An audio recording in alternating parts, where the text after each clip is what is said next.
नमस्कार दोस्तों, मैं जेपी गुप्ता आपके अपने चैनल डेस्टिनिया पर स्वागत करता हूं, जिसमें आज गणित शिक्षा शास्त्र के प्रैक्टिस सेट 8 करेंगे, जिसमें गणित के शिक्षण सूत्र का अभ्यास किया गया है। जिसमें पहला क्वेश्चन है क्वेश्चन नंबर 1। निम्नलिखित में से किस गणित शिक्षण विधि से प्रतिक्रिया के छोटे छोटे भागों को मिलाकर एक संयुक्त इकाई के रूप में प्रस्तुत किया जाता है? ऑप्शन ए प्रयोगशाला विधि, बी आगमन विधि, सी विश्लेषण विधि, डी संश्लेषण विधि। तो निम्नलिखित में से किस गणित शिक्षण विधि से प्रतिक्रिया के छोटे छोटे भागों को मिलाकर एक संयुक्त इकाई के रूप में प्रस्तुत किया जाता है? संश्लेषण विधि में। संश्लेषण विधि में छोटे छोटे भागों को मिलाकर के एक संयुक्त बनाया जाता है, जिसको कहते हैं संश्लेषण विधि। अतः यहाँ पर ऑप्शन आपका सही हो जाएगा डी संश्लेषण विधि। Next question, question number 2। स्वयं सीखने की विधि को गणित में किस अन्य नाम से जाना जाता है? ऑप्शन ए लेख विधि, बी अन्वेषण विधि, सी व्याख्यान विधि, डी समस्या समाधान विधि। तो स्वयं सीखने की विधि को गणित में किस अन्य नाम से जाना जाता है? अन्वेषण विधि, जिसे खोज की भी विधि कहते हैं। अतः यहाँ पर ऑप्शन सही हो जाएगा बी अन्वेषण विधि। Next question, question number 3। सामान्य से विशेष की ओर का सिद्धांत लागू होता है? ऑप्शन ए संश्लेषण विधि में, बी विश्लेषण विधि में, सी आगमन विधि में, डी निगमन विधि में। तो सामान्य से विशेष की ओर किस सिद्धांत पर लागू होता है? निगमन विधि में। अतः यहाँ पर ऑप्शन सही हो जाएगा डी। निगमन विधि में क्या होता है? स्थूल से सूक्ष्म की ओर, या नियम से उदाहरण की ओर, या सामान्य से विशेष की ओर। ये तीनों क्या है? निगमन विधि है। Next question, question number 4। गणित शिक्षण में आगमन विधि द्वारा हम आगे बढ़ते हैं। ऑप्शन ए अज्ञात से ज्ञात की ओर, बी ज्ञात से अज्ञात की ओर, सी सूक्ष्म से स्थूल की ओर, डी सामान्य से विशिष्ट की ओर। तो अज्ञात से ज्ञात की ओर यहाँ पर होगा नहीं। आगमन विधि में हम किससे आगे बढ़ते हैं? ज्ञात से अज्ञात की ओर, ये सही होगा। स्थूल से सूक्ष्म की ओर क्या है? ये निगमन विधि है, तो ये भी यहाँ पे गलत हो जाएगा। और सामान्य से विशिष्ट की ओर, ये भी क्या है? निगमन विधि है, अतः ये भी यहाँ पे गलत हो जाएगा। और यहाँ पर कौन सा सही होगा आपका? ऑप्शन नंबर बी ज्ञात से अज्ञात की ओर। आगमन विधि में हम इसी के द्वारा आगे बढ़ते हैं। Next question, question number 5। नियम से उदाहरण की ओर किस शिक्षण विधि से संबंधित है? ऑप्शन ए निगमन विधि, बी आगमन विधि, सी संश्लेषण विधि, डी विश्लेषण विधि। तो नियम से उदाहरण की ओर किस शिक्षण विधि से संबंधित है? निगमन विधि में। निगमन विधि में क्या होता है? नियम से उदाहरण की ओर। अतः यहाँ पर ऑप्शन सही होगा ए है। Next question, question number 6। एक विद्यार्थी 8 मीटर लंबे और 5 मीटर चौड़े आयत का परिमाप ज्ञात करने के लिए निम्न क्रिया की परिमाप बराबर 8 + 5 + 8 + 5 बराबर 26 मीटर विद्यार्थी का हल किस शिक्षण विधि पर आधारित है? ऑप्शन ए विश्लेषण विधि, बी संश्लेषण विधि, सी आगमन विधि, डी निगमन विधि। तो इस प्रश्न में विद्यार्थी जो है आयत का परिमाप ज्ञात करता है। तो कैसे करता है? 8 + 5 + 8 + 5 बराबर 26 मीटर, जो कि चारों जो है लंबाइयों को जोड़ करके परिमाप निकाल रहा है। तो क्या हो जाएगा आपका? आगमन विधि। अगर विद्यार्थी जो है, अगर आयत का परिमाप बराबर होता है 2 कोष्टक में लंबाई प्लस चौड़ाई, अगर इसका प्रयोग करता तो ये क्या हो जाता है? निगमन विधि। लेकिन विद्यार्थी जो है सूत्र का प्रयोग नहीं कर रहा है, अतः यहाँ पर क्या हो जाएगा आपका? आगमन विधि। तो अतः यहाँ पर ऑप्शन से हो जाएगा सी आगमन विधि। Next question, question number 7। आगमन विधि निम्न में से किसके लिए उपयुक्त है? ऑप्शन ए सूत्र स्थापित करने के लिए, बी सवाल को बनाने के लिए, सी सवाल को समझने के लिए, डी सवाल को सूत्र द्वारा हल करने के लिए। तो आगमन विधि निम्न से किस विधि के लिए उपयुक्त है? सूत्र स्थापित करने के लिए। अतः यहाँ पर ऑप्शन सही हो जाएगा ए, सूत्र स्थापित करने के लिए आगमन विधि उपयुक्त है। नेक्स्ट क्वेश्चन, क्वेश्चन नंबर 8, गणित शिक्षण की आगमन विधि का सिद्धांत है। ऑप्शन ए अज्ञात से ज्ञात की ओर, बी अज्ञात से अज्ञात की ओर, सी सामान्य से विशिष्ट की ओर, डी विशिष्ट से सामान्य। तो गणित में आगमन विधि का सिद्धांत किस पर आधारित होता है?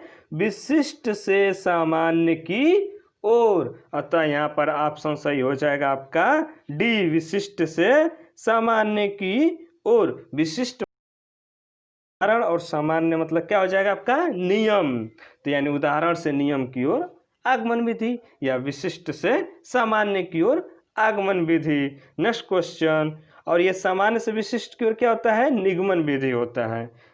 नेक्स्ट क्वेश्चन, क्वेश्चन नंबर 9, सामान्य से विशेष की ओर का सिद्धांत लागू होता है। ऑप्शन ए संश्लेषण विधि में, बी विश्लेषण विधि में, सी निगमन विधि में, डी आगमन विधि में। तो देखिए संश्लेषण विधि में क्या होता है कि जो छोटे छोटे इकाइयों को जोड़ करके एक संयुक्त बनाया जाता है तो उसे संश्लेषण बोलते हैं। विश्लेषण में क्या होता है कि बड़े जो है शब्द इकाई करके जब छोटे छोटे भागों में विभाजित किया तो क्या होता है? विश्लेषण विधि। निगमन विधि में क्या होता है? नियम से उदाहरण की ओर या सामान्य से विशेष की ओर। तो यहाँ पर ये क्या हो जाएगा आपका? सही होगा। और आगमन विधि में विशेष से सामान्य की ओर होता है, ये भी यहाँ पर क्या हो जाएगा? गलत हो जाएगा। अतः आपका यहाँ पर कौन सा सही होगा? सी, निगमन विधि में सामान्य से विशेष की ओर का सिद्धांत लागू होता है। नेक्स्ट क्वेश्चन, क्वेश्चन नंबर 10, निम्न में से कौन सा शिक्षण सूत्र निगमन विधि से संबंधित नहीं है? ऑप्शन ए स्थूल से सूक्ष्म, बी अज्ञात से ज्ञात की ओर, सी नियम से उदाहरण की ओर, डी सामान्य से विशिष्ट की ओर। तो जानते हैं स्थूल से सूक्ष्म किस शिक्षण विधि है? निगमन विधि का है, तो सही हो जाएगा ये। अज्ञात से ज्ञात की ओर यहाँ पर ये सही नहीं है, ये जो है निगमन विधि से संबंधित नहीं है। नियम से उदाहरण की ओर ये भी निगमन विधि होता है। सामान्य से विशिष्ट की ओर ये भी निगमन विधि से होता है। तो यहाँ पर पूछा है कि कौन सा संबंधित नहीं है निगमन विधि से, तो कौन सा संबंधित नहीं है? बी वाला ऑप्शन, अज्ञात से ज्ञात की ओर। यहाँ पर ये सही हो जाएगा। निगमन विधि कौन कौन से हैं शिक्षण सूत्र निगमन विधि के? स्थूल से सूक्ष्म की ओर, नियम से उदाहरण की ओर और सामान्य से विशिष्ट की ओर। ये तीनों क्या है? निगमन विधि के शिक्षण सूत्र हैं। नेक्स्ट क्वेश्चन, क्वेश्चन नंबर 11, प्रत्यक्ष को प्रमाण की ओर किस शिक्षण विधि से संबंधित है? ऑप्शन ए प्रयोगशाला विधि, बी विश्लेषण विधि, सी निगमन विधि, डी आगमन विधि। तो प्रत्यक्ष से प्रमाण की ओर किस शिक्षण विधि से संबंधित है? निगमन विधि से। अतः यहाँ पर ऑप्शन सही हो जाएगा सी, निगमन विधि। यानी नियम से उदाहरण की ओर, स्थूल से सूक्ष्म की ओर और सामान्य से विशेष की ओर और प्रत्यक्ष से प्रमाण की ओर, ये सब किससे संबंधित है? निगमन विधि से। नेक्स्ट क्वेश्चन, क्वेश्चन नंबर 12, गणित शिक्षण की विधि जो छोटी कक्षाओं को पढ़ाने के लिए उपयुक्त नहीं है वह है? ऑप्शन ए प्रयोगशाला विधि, बी आगमन निगमन विधि, सी व्याख्यान विधि, डी विश्लेषणात्मक विधि। तो गणित शिक्षण की वह विधि जो छोटी कक्षाओं को पढ़ाने के लिए उपयुक्त नहीं है, तो प्रयोगशाला विधि ये उपयुक्त है। आगमन निगमन विधि ये भी छोटी कक्षाओं के लिए उपयुक्त है, लेकिन व्याख्यान विधि बड़ी कक्षाओं के लिए सदैव प्रयोग किया जाता है। तो व्याख्यान विधि क्या है? छोटी कक्षाओं के लिए उपयुक्त नहीं है। और विश्लेषणात्मक विधि भी छोटी कक्षाओं के लिए उपयुक्त है। तो यहाँ पर आपको कौन सा पूछा है कि उपयुक्त नहीं है विधि छोटी कक्षाओं के लिए? तो व्याख्यान विधि। अतः ऑप्शन आपका सही हो जाएगा सी, व्याख्यान विधि, जो कि बड़ी कक्षा के लिए उपयोगी होता है। नेक्स्ट क्वेश्चन, क्वेश्चन नंबर 13, कक्षा 9 में निर्देशांक ज्यामिति परिचय कराने के लिए उपयुक्त उपागम है? ऑप्शन ए व्याख्यान पद्धति, बी समस्या समाधान पद्धति, सी भूमिका निर्वाह रोल प्ले, डी प्रौद्योगिकी समाकलन का उपयोग करते हुए निर्देशन। तो कक्षा 9 में निर्देशांक ज्यामिति परिचय कराने के लिए कौन सा उपागम उपयुक्त है? समस्या समाधान, क्योंकि कक्षा 9 के बच्चे समस्या समाधान के द्वारा उनका ज्यामिति परिचय कराने की सबसे अच्छी उपागम विधि है। अतः यहाँ पर आपका ऑप्शन सही हो जाएगा बी, समस्या समाधान। Next question, question number 14। कक्षा 6 की पाठ्य पुस्तक से निम्नलिखित प्रश्नों को पढ़िए। पूर्णांकों का ऐसा युग्म लिखिए जिसका योगफल एक ऋणात्मक पूर्णांक है। उपरोक्त प्रश्न उल्लेख करता है। ऑप्शन ए, बहुविषयी प्रश्न, बी, बंद अंत वाला प्रश्न, सी, खुले अंत वाला प्रश्न, डी, चिंतनपूर्ण प्रश्न।